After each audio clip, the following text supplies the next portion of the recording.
Assalamualaikum warahmatullahi wabarakatuh. Selamat pagi adik-adik mahasiswa. Selamat pagi semuanya, rekan-rekan teman yang ikut dalam jadwal perkuliahan materi manajemen keuangan hari ini. Baik, saya akan menjelaskan manfaat capital budgeting bagi perusahaan. Apa itu capital budgeting ya? Capital budgeting itu seperti ini ya, adalah sebuah proses evaluasi bisnis guna menilai layak tidaknya sebuah proyek atau rencana besar perusahaan itu dilaksanakan gitu ya. Jadi pengertian capital budgeting dalam manajemen keuangan itu adalah proses menganalisa input dan output sebuah proyek dari segi finance ya, guna memastikan proyek tersebut mencapai profit atau yang tidak gitu, atau profit yang diharapkan atau tidak gitu ya. Apa persiapannya ya? Misalnya saya ambil contoh begini. Misalnya kita punya usaha garmen gitu ya, garmen itu jahit garmen gitu ya. Kita mau nambah inisial investasinya dengan menambah 10 unit mesin jahit misalnya. Nah, satu unitnya itu 1.000. Nah, kalau 10 mesin unit berarti 10.000. Nah, dengan cost of inisial investmentnya dia 10% misalnya bunganya ya. Kemudian masa mesin jahit itu kurang lebih 5 tahun lah. Kalau 5 tahun dipakai itu udah banyak yang rusak lah, udah ngadat gitu ya. Masa manfaatnya tuh 5 tahun misalnya. Baik, oke, kita ambil keputusan itu, tapi kita uji dulu sebelumnya ya. Sebelumnya kita siapkan dulu rencana jangka panjang kita dengan menggunakan net in cash flow-nya, itu kas bersihnya yang kita punya setelah mesin itu berada di kita, misalnya selama 5 tahun. Net bersih kita setelah mesin jahit itu kita pakai nih sebulan, setahun, tahun pertama kita bisa menghasilkan, kita bisa membayar, kita bisa mempunyai cash bersih misalnya 2.000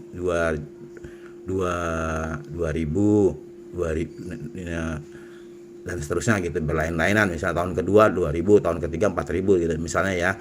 Nah, sampai berapa tahun itu, karena masa manfaat mesin jahit itu cuma 5 tahun. Jadi kalau kita mengembalikannya lebih dari 5 tahun ya kita jangan pakai dong ya kan, karena nanti ini harusnya sebelum 5 tahun mesin itu kita udah lunas gitu dengan pendapatan kita, net in cash flow kita ada seperti itu ya. Nih 1-5 ini menunjukkan ini adalah manfaat hal-hal yang perlu diperhatikan ya sebelum kita sebelum kita kebijakan kita memutuskan kebijakan itu untuk mengambil investasi. Nah, itu satu ya, tadi yang menunjukkan faktor risiko ya, menentukan jenis proyek yang dilakukan, membantu perusahaan membuat rencana panjang, menunjukkan sisi keuntungan, menghindarkan proyek dari oknum ya, misalnya ada yang markup. Nah, kelima syarat ini saya rangkum ya tadi, kita mempersiapkan rencana jangka panjang aja seluruhnya ya. Nah, seperti tadi net in cash flow kita tuh, kas bersih yang kita terima tuh dari kita mengambil 10 mesin jahit tadi itu seperti apa. Jadi kita bisa membandingkan, kita menghitung-hitung proyek ini kita ambil apa enggak gitu ya. Oke, macam-macam metode menghitung capital budgeting tadi kita menggunakan NPF1 ya, NPF ya. Anda bisa baca di situ. Saya bacakan ya. Metode capital budgeting itu pertama adalah net present value NPF ya. Proyek akan dihitung berdasarkan potensi perkembangan nilainya ya di masa depan. Jadi nilai masa depan tuh kita ambil sekarang ya. Misalnya kita sekarang kita ambil 10.000 nih saat ini. Nah, kita bisa mengembalikannya misalnya 15.000. Nah, 15.000 tapi 5 tahun yang akan datang. Sama enggak dengan nilai sekarang nih? Jangan-jangan malah rugi gitu ya kan. Ya kita misalnya kita beli sekarang ini harga 10.000 semen misalnya, harga bensin masih harga yang masih 10.000, 5 tahun ke depan kita belum tentu ya bisa dapat 10.000 seperti itu ya. Itu net present value, yaitu menilai 5 tahun ke depan dinilai sekarang. Oke, yang kedua dengan menggunakan proyek payback period ya.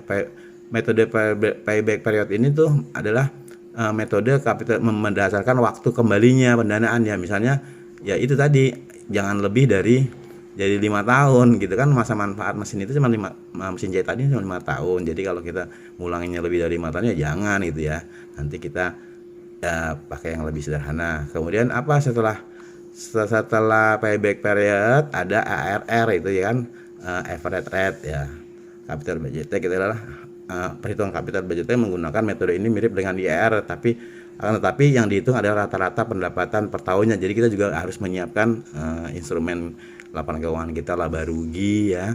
Jadi dari laba rugi itu tahun pertama, tahun kedua, tahun kelima itu kita bisa nggak kita perbandingkan dengan ini ARR kita ya kan. Oke. Baik, saya ambil contoh tentang materi manajemen keuangan.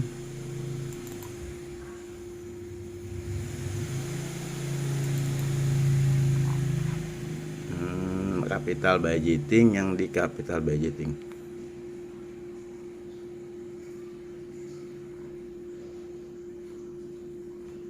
Bentar ya. Dimana ya saya naruh kemarin? Capital budgeting. Oke, RKP capital budgeting.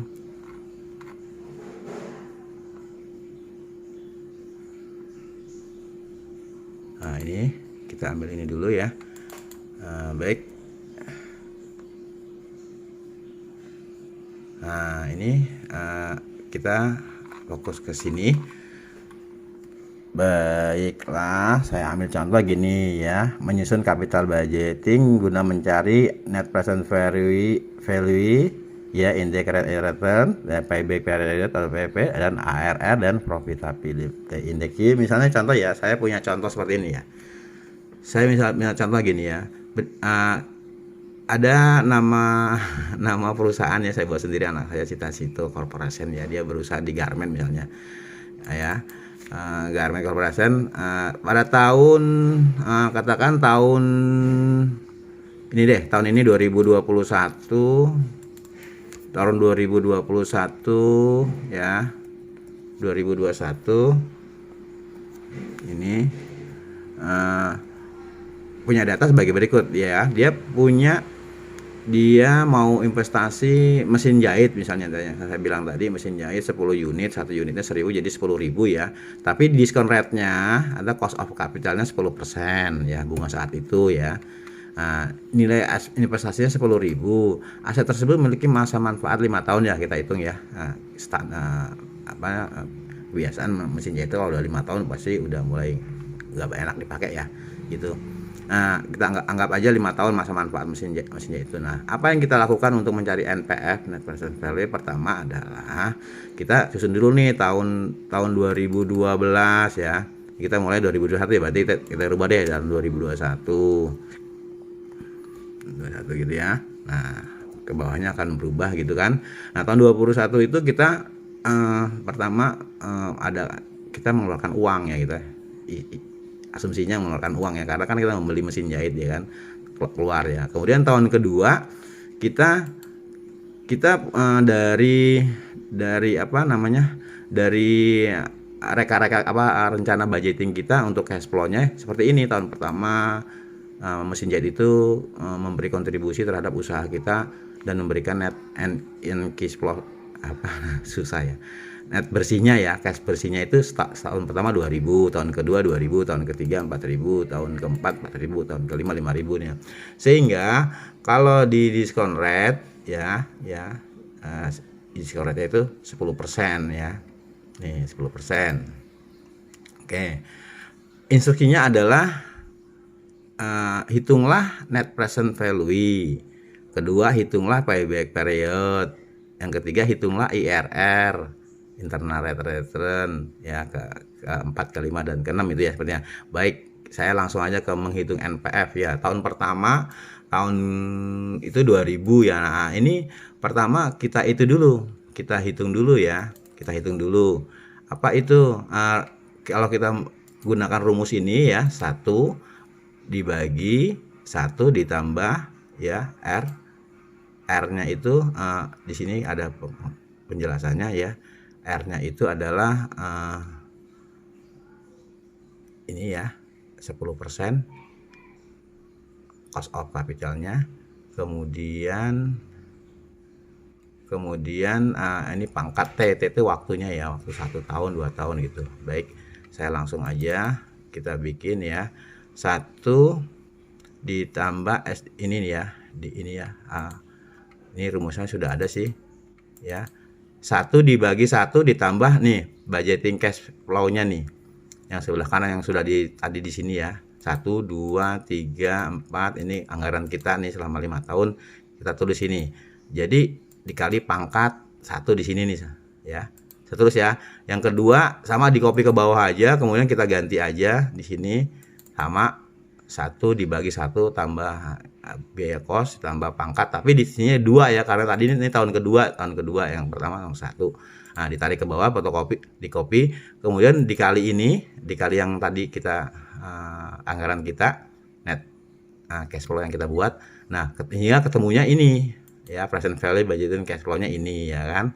Nah, setelah dijumlah, kita jumlah 12 ya. Sementara inisial investment kita 10.000, jadi ada kelebihan 2.000. Nah, ini syaratnya adalah menurut para pakar itu seperti ini ya, bahwa kriterianya kalau NPF-nya positif ya, maka investasi diterima. Nah, ini apa?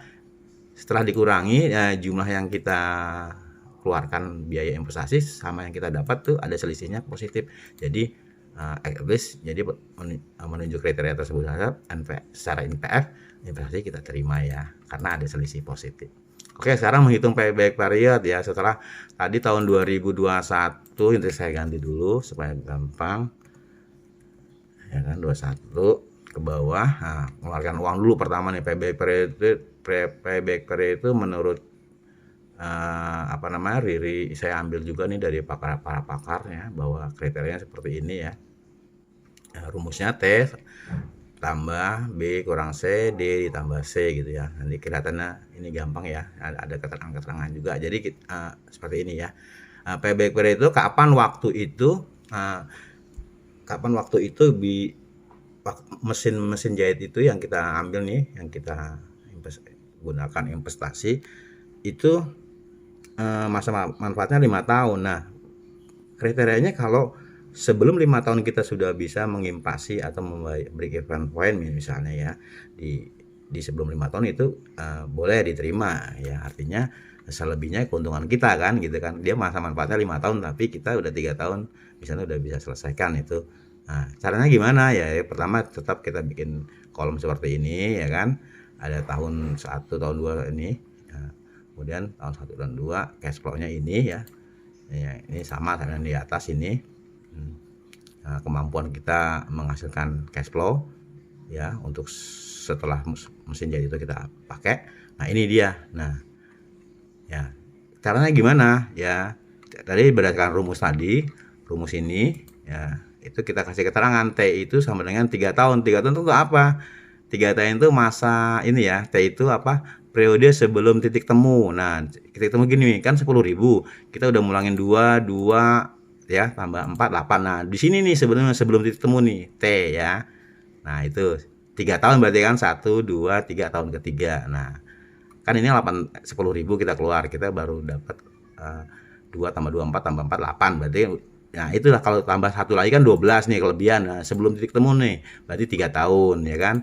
Terus B kurangin C. Nah, B itu apa? B itu investasi awal 10.000 dikurangin C. C itu akumulasi masuk sampai titik T. Nah ini dia. Jadi investasinya 10.000. Kemudian yang udah kita bayar sampai titik itu 8, berarti sisa 2 ya. Sisa 2.000 ya, sisa 2.000. Kemudian DC itu apa? Nah, DC itu D itu akumulasi kas masuk sampai titik T. Nah, sampai titik T itu segini 12.000. 12.000 dikurangin 8 ya, berarti tinggal 4.000 ya. Nah, sekarang kita bandingkan nih 4 ya kan.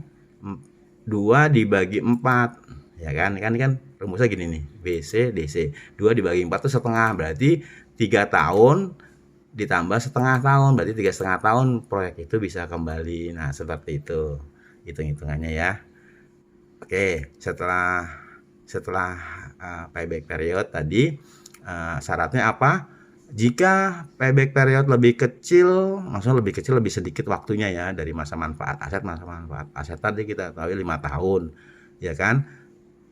Itu proyek diterima. Nah, at least proyek ini kita terima karena apa? Dia kan masa manfaatnya 5 tahun, ya kan? Pengembaliannya 5 tahun, tapi kita dalam waktu 3,5 tahun kita udah bisa mulangin ya. Tidak impas ya, berarti kita terima. Oke. Sekarang kita ke hitungan IRR ya,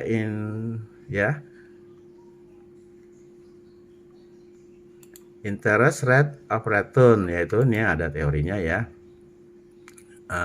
Sorot semua cash flow WA-nya ya, ini ya tadi ya, kita ganti dulu nih biar nggak bingung. Tahunnya 2001, dia akan berubah semua. Nah, semua nih cash flow yang kita prediksi tadi nih di awal-awal kita investasi nih kita bisa punya net in cash flow-nya atau kas bersihnya tuh 2000 tahun pertama, tahun ketiga, tahun keempat ya kan. Nah, kalau IRR ini juga ada ini ya, apa namanya? Sebelumnya IRR, kalau kita mencari IRR itu harus coba-coba dulu sih. Karena gini, apa namanya? Untuk menilai presentasi IRR itu lihat dulu present value cash flow-nya nih. Ya, tadi ya. Yang waktu kita menghitung NPF, jika cash inflow-nya lebih besar dari initial investment di perhitungan NPF, maka untuk menentukan IRR-nya cari presentasi yang lebih besar dari discount rate investment ya. Misalnya tadi value cash flow-nya ini kita ini semua. Kita tulis dulu 1 2 3 4 5. Nah, di situ ada rumusnya ya. Kita bikin aja klik kanan IRR ya, kita sorot nih dari D101 nih dari 2000, kita sorot nih, bukan yang ini ya, bukan yang 10.000 ini mengeluarkan cash, tapi kita IRR sama ya, kita ini rumusnya gini sama dengan IRR, kemudian kita sorot ini ya kan, hasilnya 17,30% ya. Oke, jadi kita dari cash flow kita tuh punya ini 17,30% gitu.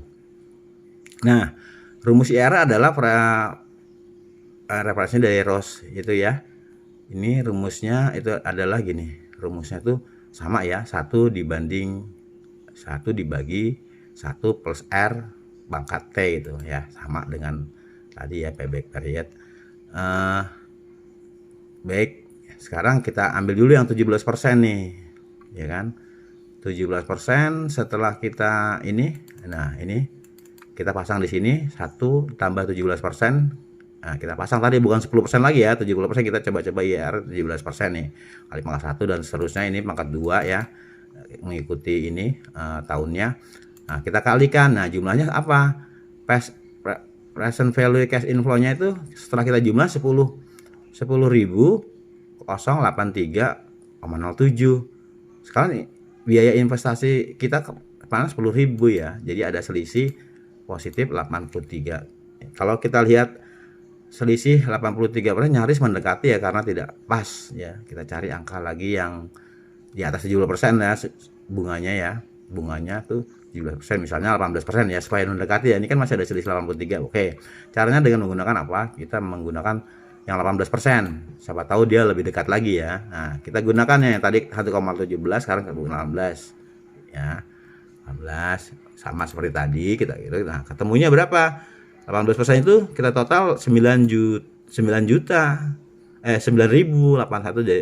sementara inisial investasi kita 10.000, jadi ada minus 185. Nah, ini kan ada dua di antara yang lebih dekat nih, 17% dengan 18%. Maka kalau kita mau mencari yang lebih pas lagi, kita mengadakan namanya interpolasi ya, antara 17% sama 18% nih, supaya lebih pas gitu ya. Oke, caranya gimana? Kita adakan dulu yang 17% itu hasilnya 10,80 ini ya kan, masih ada selisih segini 83,07.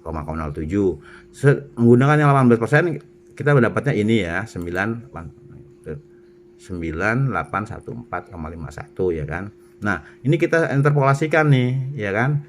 Nah, ini bandingkan ini 268 selisihnya nih, sisanya kan 10.000 dikurangin 9 itu ada selisih 268, ya kan? Sementara PF-nya yang ini 83 ya, ini.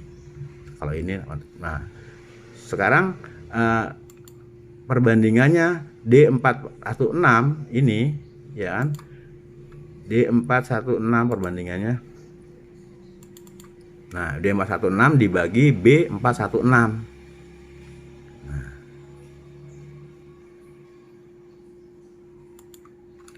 jadi ketemunya ini ya 17%. Sementara ini 17%, kita ditambah aja. Nah, tadi yang 17% ditambah 0,3 jadi ini yang berdasarkan interpolasi itu ketemunya 17,3093076,8%, ya 17,30%. Jadi kriterianya seperti apa? Kriterianya memang interpolasi menantang ya, melakukan interpolasi, tapi kalau kita berulang-ulang melakukannya kita lebih familiar lagi. Kriterianya seperti apa menurut Rose tadi? Jika IRR sama dengan atau lebih besar, maka investasinya diterima. Nah, sekarang lihat ya, jika menunjuk secara karena apa? Karena diterima, karena sedangkan diskon rate-nya itu cuma 10%, sementara kita dapat 17%, jadi kita terima ya. Oke. Kita lanjut. Menghitung ARR atau average rate return ya sama tadi tahun pertama, tahun kedua. Net it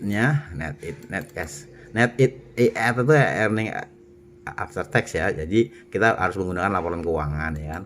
Nah, tadi kita udah dapat kan, misalnya ini ya, asumsi dari anggaran laba rugi perusahaan kita dapatnya ini kita buat laba rugi dulu tadi sebelum ini kita dapatnya ini. Nah, totalnya 21 ini, misalnya laporan keuangannya total inisial. Nah, rumusnya AR apa? Jumlah net income IAT ya, earning after tax-nya dibagi inisial investment. Oke, dikali 100%. Nah, jadi temunya adalah, kriterianya adalah jika ARR lebih besar dari 100%, maka investasi diterima. Dalam hal ini diterima karena apa? Ini jumlahnya setelah kita hitung nih segini nih, 21 ya. 21 ya 700 atau 2,17% ya, jadi lebih dari 10% ya. Jadi lebih dari jika ARR lebih besar dari 100% ya, nah itu maka diterima. Ini kan ada lebih ya, lebih dari 100% ya, 2,17%, 217% nih ya, maka diterima. Lanjut, gampang.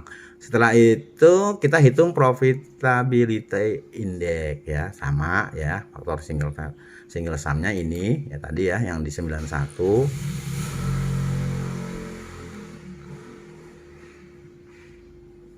Nah, ini tadi yang di sini kita ambil ke sini, taruhkan ke sini ya.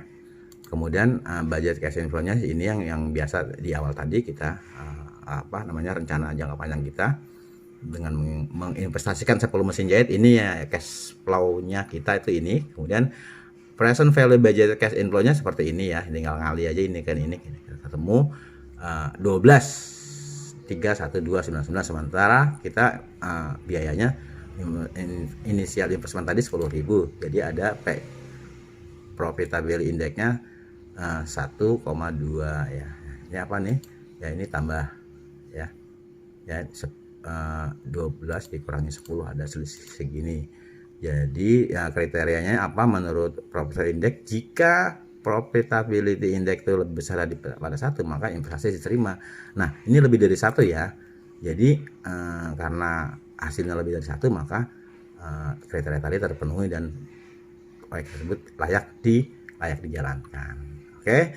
Jadi sudah kita dapat semua ya dari instruksi tadi, kita dari masalah ini, masalah investasi budgeting, kita diinstruksikan untuk mencari net present value, payback period, IR, AR, PI, dan hasil perhitungannya kita sekarang ambil kesimpulan. Ambil kesimpulannya apa? Setelah kita menghitung tadi adalah alternatif menghitung capital budgeting, perusahaan harus menentukan dahulu satu investasi di mana dan apa ya tadi ya. Tadi harganya berapa ya. Nah, misalnya tadi kan kita menentukan investasinya apa, mesin jahit, berarti ada masa manfaatnya, masa ekonomisnya ya, kita hitung ya, jangan sampai kita tetap ngangsur tapi barangnya udah rusak gitu ya. Tadi kita udah perkirakan 5 tahun. Nah, di mana dan apa gitu kan. Harga investasi kita udah kita tentukan tadi 10.000 karena kita harganya satu mesin jahit 1.000, kita ambil 10 jadi 10.000 harga investasi. Membuat schedule yang membuat schedule cash and investment tersebut ya, kita membuat langgaran dulu jangka panjang jangka pendeknya terkait dengan investasi tadi, memberikan kontribusi karena investasi itu harus memberikan kontribusi ya kepada cash flow ya perusahaan sepanjang masa manfaatnya. Kalau aset yang dibeli besar dengan jangka waktu lebih dari 1 tahun, maksimum tergolongkan jangka panjang ya, harus menggunakan anggaran jangka panjang. Keempat, asumsi harus ditentukan juga diskon rate-nya atau cost of capital yang ditetapkan perusahaan ya, kayak tadi ya, NPF dan PE, rumus faktor PF dan ya, harus menggunakan perhitungan yang matang. Jika menghitung IR menggunakan Excel lebih dulu, tetapi maksudnya gini, tadi ya ada sedikit ya kesulitan di AR, kita harus coba-coba dulu dengan menggunakan presentasi yang lebih besar dari diskon rate kita. Misalnya dari kita coba-coba dengan satu diskon rate dulu, 17% dulu. Sebenarnya dengan 17% kita belum pas dengan inisial cost and inisial kita yang 10.000 belum pas. Terus kita menggunakan yang 18 gitu kan, baru kita mengadakan interpolasi ya kan. Nah, dari cost capital kenapa? Karena harus mendekati 10.000, bener harus mendekati karena mendekati ini, jadi justru rate-nya lebih tepat gitu, harus didekatkan lebih dekat. Oke, demikian tadi mata kuliah manajemen keuangan di materi cash capital and budgeting ya. Bila ada yang masih perlu dipertanyakan, silakan Jepri, atau nanti kita bahas pada pertemuan offline berikutnya lebih efektif. Dan demikian, semoga bermanfaat. Billahi taufiq wal hidayah. Assalamualaikum warahmatullahi wabarakatuh.